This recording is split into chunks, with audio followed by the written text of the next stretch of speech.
Kala nyo ba to? Nandito kasi tayo sa ano flower farmhouse. Tawag dito talaga upo. Upo. Kung hindi nyo napapansin, marami kasing iba't ibang itsura ng upo. Pag ganito yung upo, binatayan. Binatayan kasi mahaba. Ayan. Ito. Ito, teenager yan Kumbaga, never been touched. Never been touched. Ito naman, ito yung single, pero walwal.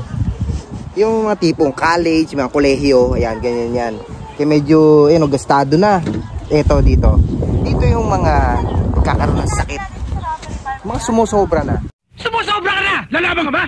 Mapapansin nyo, ito, may pamamanas. Ang tawag dito, upo de manas.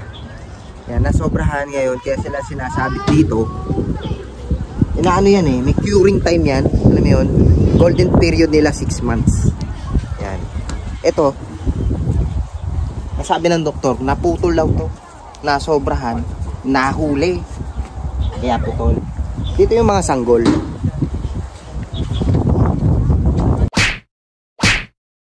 Ito. Maliliit kasi nga, ano pa lang to sumisibol pa lang. Bale, ako palang unang nakahawa. Ako una. Bukas binalikan natin yan. Mahaba na yan. Ngayon, napakalamig ng panahon, kaya ganyan yan sila. Kita mo, napakarami. Ito, kambal. Kambal, makakalembang pa, di ba?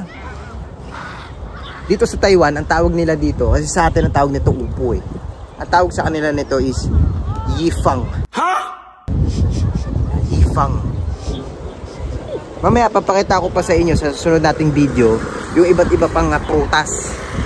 Ako prutas ba yan? Basta yun.